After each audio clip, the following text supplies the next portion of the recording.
குடும்பம் மொத்தமும் இப்போ ஹால்ல உட்கார்ந்துட்டு இருக்காங்க. உங்க தண்டனை என்ன தெரியுமா?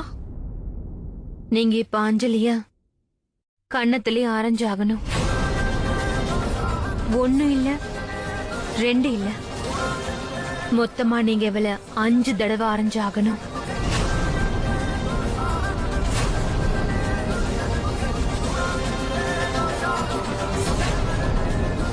ஒண்ணு ஞாபகம் இருக்கட்டும், நீங்க அரையிற சத்தம் எந்த அளவுக்கு கேட்கணும் தெரியுமா? கீழே இருக்கிற பெரிய பாட்டி வரைக்கும் அது கேட்கணும். ஒருவேளை நீங்க இப்படி பண்ணா நான் உங்க ரோகிணியை மன்னிச்சு விட்டுடுறேன். ஆனா ஞாபகம் இருக்கட்டும்க்கா, 5 தடவை அரையணும்.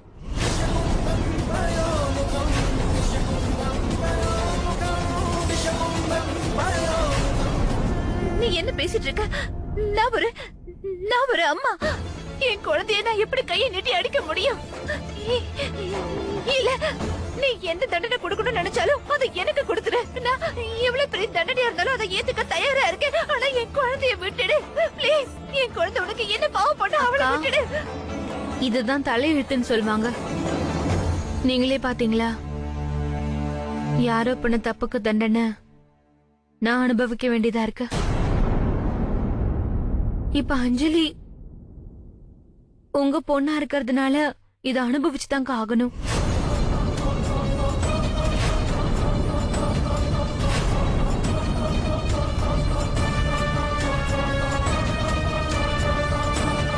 அக்கா, இப்ப நீங்களே முடிவு பண்ணிக்கோங்க. இப்பவே உங்க பொண்ணு அறைய நினைக்கிறீங்களா, இல்ல உங்க தங்கச்சி ரோகிணி உயிரோட இருக்க கூடாதுன்னு நினைக்கிறீங்களா?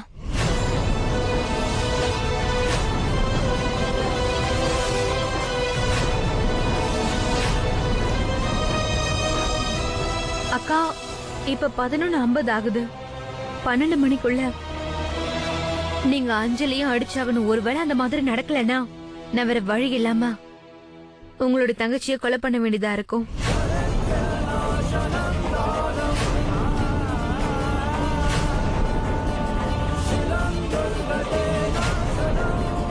இதை விட அதிகமா உங்க தங்கச்சி ரோகிணி உயிரை காப்பாத்துறதுக்கு என்னால எதுவும் பண்ண முடியாது. அஞ்சலி, நீங்க அம்மா கூடவே இருக்கீங்களா? நல்லா விளையாடுங்க. அம்மா போங்க.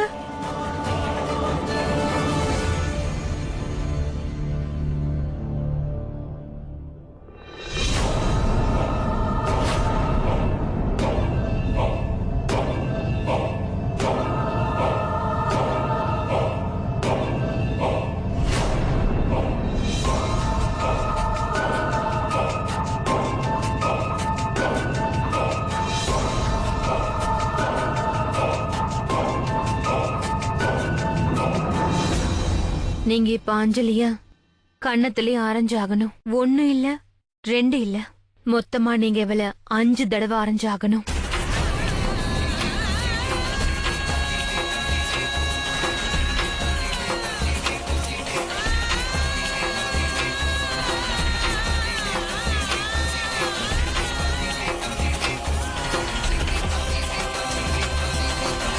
பரத்வாஜ் ஹவுஸோடைய மருமக, அதாவது சீமா, அவங்க என்ன உங்க தங்கச்சின்னு சொல்லிட்டு இருக்காங்க. அப்புறம் அதே வீட்ல இருக்கிற பையன், அந்த சித்தார்த், அவர் என்ன துர்கான்னு சொல்றாரு.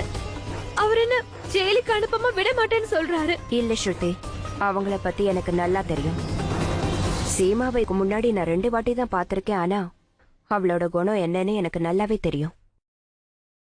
அவ என்னைக்குமே பொய் சொல்ல மாட்டா.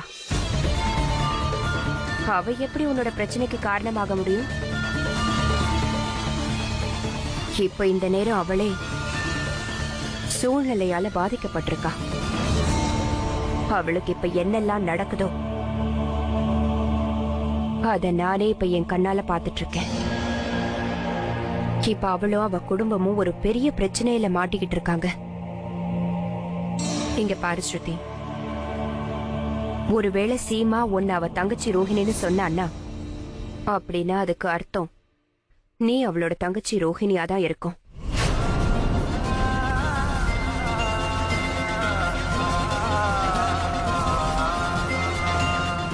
எப்போ ஏன் சொன்னா எதுக்காகன்னு எனக்கு எதுவும் தெரியாது.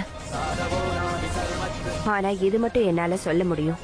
ஒருவேளை இதெல்லாம் அதே பொம்பளை பண்ணிருந்தான்னா யார் அந்த பரத்வாஜ் குடும்பத்துல ரோஹிணியா வந்து இருந்துகிட்டு இருக்காளோ அவளால சீமாவுக்கும் அவ குடும்பத்துக்கும் மிகப்பெரிய சங்கடம் ஏற்பட்டிருக்குன்னு அர்த்தம். ஒருவேளை இதுக்கு கூட சீமா உன்கிட்ட உதவி கேட்டுட்டு வந்திருக்கலாம்.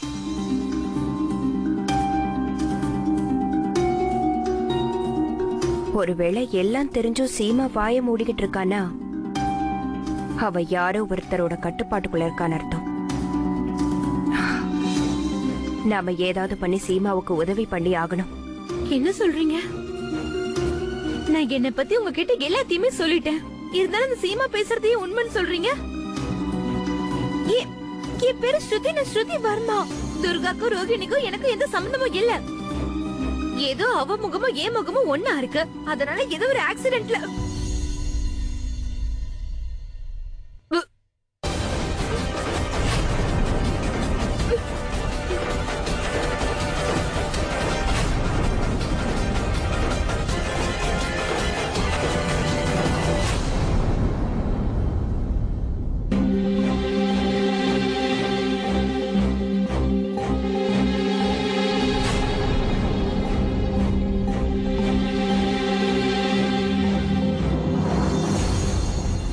ரத்த வாந்தியா?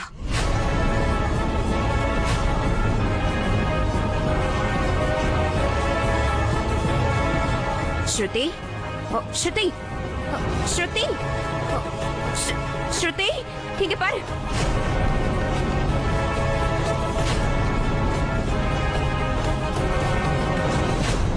அம்மா, இன்னைக்கு டீச்சர் ஸ்கூல்ல ஒரு நியூ போயட்ரி கத்து கொடுத்தாங்க. சொல்லவா? ஒண்ணு இல்ல, ரெண்டு இல்ல, மொத்தமா நீங்க இவள 5 தடவை அரைஞ்சாகணும். ஒண்ணு ஞாபகம் இருக்கட்டும், நீங்க அரைகிற சத்தம் எந்த அளவுக்கு கேட்கணும் தெரியுமா? கீழே இருக்கிற பெரிய பாட்டி வரைக்கும் அது கேட்கணும். ஒருவேளை நீங்க அப்படி பண்ணா நான் உங்க ரோகிணியை மன்னிச்சு விட்டுடுறேன். ஆனா ஞாபகம் இருக்கட்டும்க்கா, 5 தடவை அரையணும்.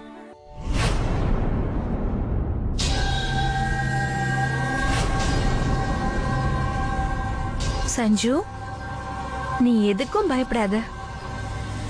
நீ எது வரைக்கும் குட் கேர்ளா இருந்து என் பேச்சு கேக்குறியோ அது வரைக்கும் உன்னை ஒன்னும் பண்ண மாட்டேன். அப்புறம் இதே விஷயம்தான் எல்லாருக்குமே பொருந்தும். எல்லாரும் உன்ன மாதிரி புத்திசாலியா இருக்காங்களா இல்லையான்னு பாத்துடலாம்.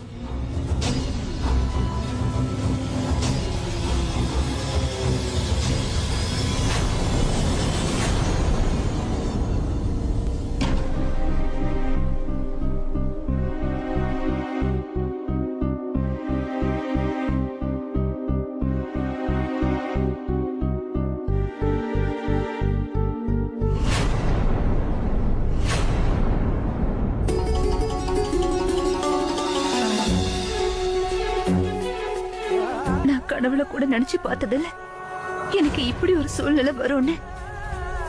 ஏமா என்ன இப்படி சோதிக்கிற? அவ என் தங்கச்சி உயிரை எடுத்துருவேன்னு மிரட்டி இருக்கா. இது வரைக்கும் என் குழந்தைக்கு நான் பாசத்தை காட்டி மட்டும்தான் வளர்த்திருக்கேன். ஆனா இப்போ என் குழந்தைய என்னையே அவ கை நீட்டி அடிக்க சொல்றாளே. இப்ப நான் என்ன பண்ண போறேன்? எனக்கு ஒண்ணுமே புரிய மாட்டேங்குது.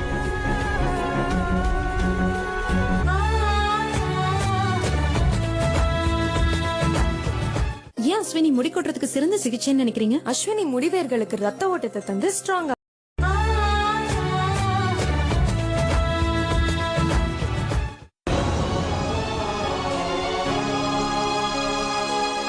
அம்மா, அழுகாதீங்க.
இப்ப நீங்களே முடிவு பண்ணிக்கோங்க.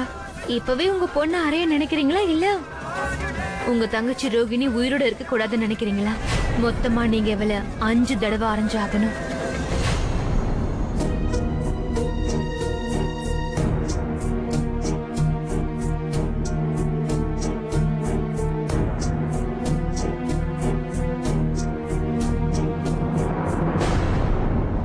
என்ன இது அபசகுனமா நடந்திருக்கு?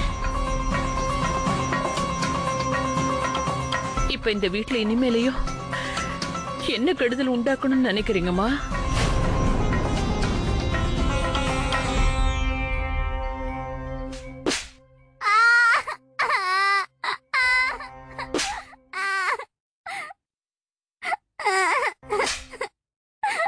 இது யாரோட சத்தம்? அஞ்சலி,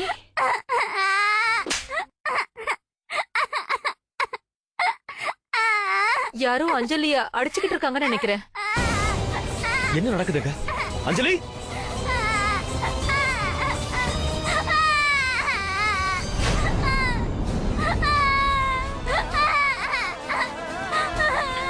அஞ்சலி தயவு செஞ்சு என்ன மன்னிச்சிருமா. எனக்கு வேற வழியே தெரியல. என்ன மன்னிச்சிருமா. சீமா,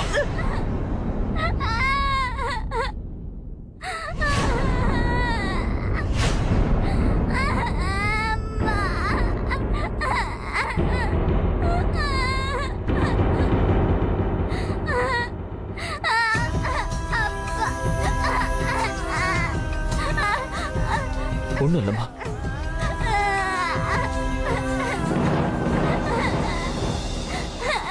இறக்கமே இல்லாம சின்ன குழந்தைய போட்டு அடிச்சுட்டு இருக்க. நான் உங்ககிட்ட தான் கேட்டுட்டு இருக்கேன், எதுக்காக அஞ்சலி அடிச்ச? கேக்குற கேள்விக்கு பதில் சொல்லு. இல்ல பிரேம், பிரேம் கொஞ்சம் பொறுமையா இரு, அவசரப்படாத.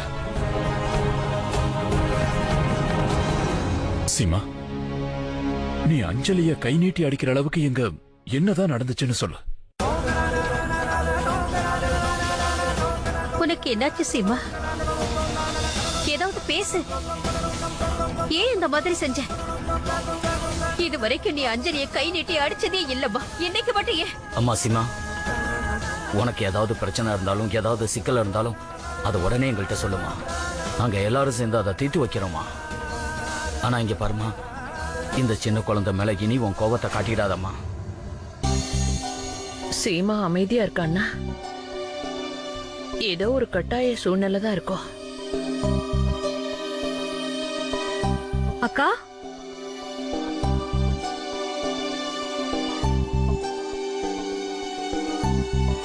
நீங்க எப்பவுமே குழந்தைய தெய்வமா நினைப்பீங்கல்ல, அப்புறம் என்ன இன்னைக்கு? இதுக்கு முன்னாடி நீங்க சஞ்சுக்காக அஞ்சலிக்கு எதிராக அநியாயம் பண்ணிருக்கீங்க. ஆனா உங்களுடைய தாய் பாசத்தை மனிதாபிமானம்னு எல்லாரும் நினைச்சு உங்களை எதுவுமே சொல்லல. ஆனா இன்னைக்கு எல்லாம் மீறிட்டீங்க. அக்கா, சஞ்சனாக்கும் அஞ்சலிக்கும் நடுவுல ஏன் வித்தியாசம் பாக்குறீங்க? இப்பதான் புரியுது சீமா ஏன் அமைதியா இருக்கான்னு. எல்லாம் இவ பண்ற வேலை தானா? நீ என்ன சொல்ல வர? வெளிப்படையா சொல்ல. மாமா, சஞ்சனா அக்கா கூட இருக்க விரும்பினா. அந்த சமயம் அஞ்சலி ஓடி வந்தா. அப்புறம் அக்கா. நீ என்ன பேசுற ரோஹிணி? நீ எங்களுக்கு முன்னாடி தானே சஞ்சனாவை அவருடைய ரூமுக்கு கூட்டிட்டு போன. ஆமா அத்த, நான் சஞ்சனாவை என் கூட கூட்டிட்டு போக நினைச்சேன். அதுக்கப்புறமா அஞ்சலி எங்க ரூமுக்கு வந்தா. அவ அக்கா கூட தான் இருப்பேன்னு அடம் பிடிச்சா. சஞ்சு அதை பார்த்துட்டு அவளும் குழந்தை தானே, நானும் அம்மா கூட தான் இருப்பேன்னு ரொம்ப அடம் பிடிச்சா. 2 பேருமே சண்டை போட்டுக்கிட்டாங்க. அப்பதான் அக்கா அஞ்சலி திட்ட ஆரம்பிச்சாங்க. சஞ்சுக்கு உடம்பு சரியில்லை, அவ எதுவும் செய்யாதுன்னு சொன்னாங்க. அஞ்சலி இன்னும் அதிகமா அடம் பிடிக்க ஆரம்பிச்சா. அப்பதான் அக்கா இங்க நிறைய பேர் இருக்காங்க, நம்ம சஞ்சுவை நிச்சயமா நல்லபடியா பாத்துக்குவாங்க, அஞ்சலியும் சேர்த்துதாங்கா. ஆனா ஒரு தாய் என்னைக்கும் தாய் தானக்கா. அவ ஒருவேளை உங்க கூட இருக்க ஆசைப்பட்டானா இதுல தப்பு என்னக்கா இருக்கு? சீமா, நீ இப்படி பண்ணுவேன்னு நான் நினைச்ச கூட பார்க்கல. அந்த குழந்தைய கை நீட்டி அடிக்கிறதுக்கு உனக்கு எப்படி மனசு வந்தது சீமா? பதில் சொல்லு. நான் உங்ககிட்ட தான் கேட்டுட்டு இருக்கேன், சொல்லு. ஏன் இப்படி பண்ண? என்ன அஞ்சலி என் கூட இருக்கணும்னு அடம் புடிச்சுக்கிட்டு இருந்தா. அவ கூட என்னால இருக்க முடியாது. நான் சஞ்சனா கூட தான் இருந்தாகணும். எந்த குழந்தையா இருந்தாலும் அடம் பிடிக்கதான் செய்யும். அஞ்சலி உன்னோட குழந்தைங்கிறதையே மறந்துட்டியா? அது எனக்கும் தெரியும் பிரேம். ஆனா சஞ்சனா நான் வளர்த்த பொண்ணு. ஓ, அப்ப நீ உன் பொறுப்பை நிறைவேற்றுறதுக்காக உன்னோட கடமையை மறந்துருக்க.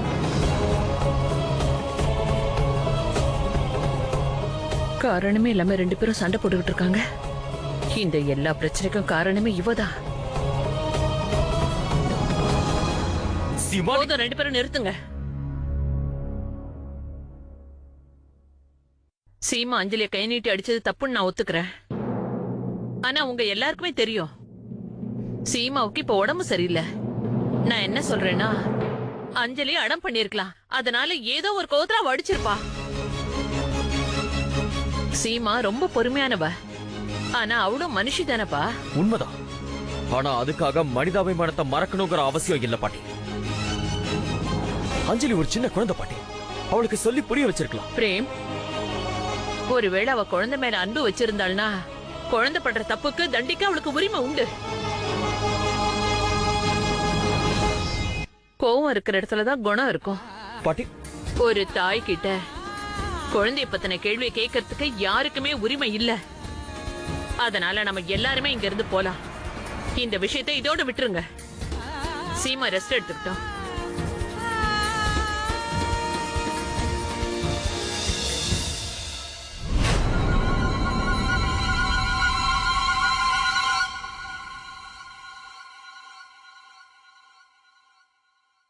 அஞ்சலி, தொடாதீங்க, எனக்கு வலிக்குது.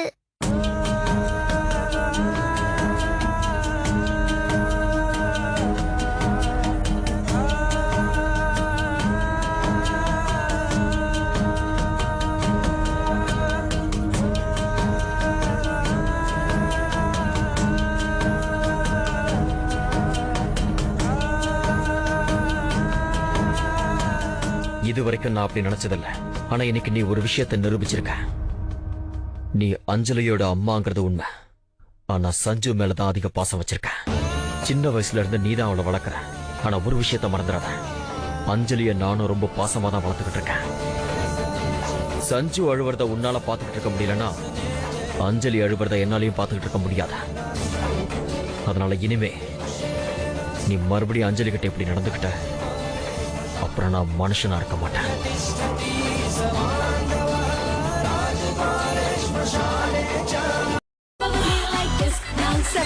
நாங்க எப்பவுமே லைக் திஸ்.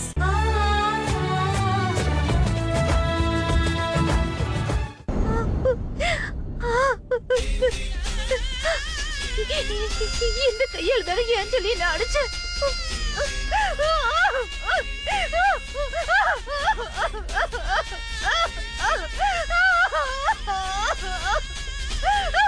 அக்கா, அக்கா வேண்டாம். அக்கா என்ன பண்றீங்க? கொஞ்சம் அமைதியா இருங்க.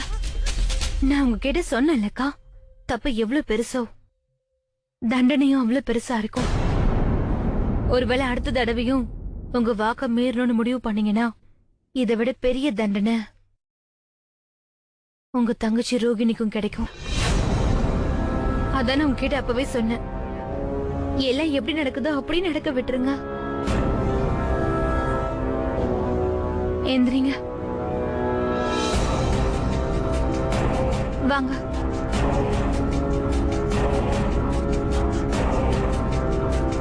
உட்காருங்க. இப்ப நல்லா ஓய்வு எடுத்துக்கோங்க. உங்களை நீங்க தான் பத்திரமா பாத்துக்கணும்க்கா.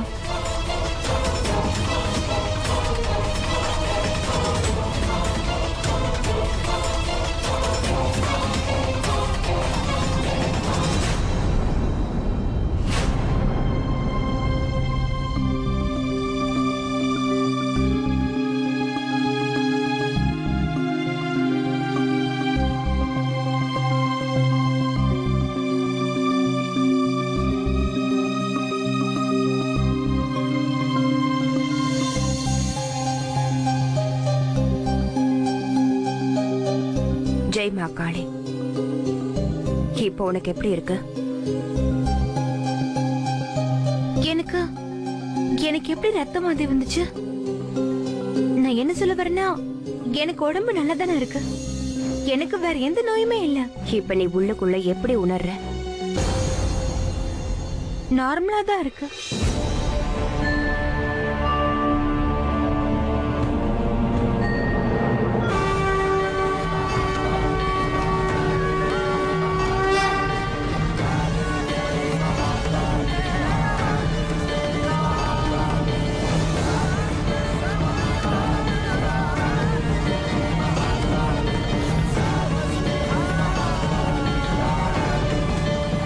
என்ன நடந்துட்டு இருக்கு?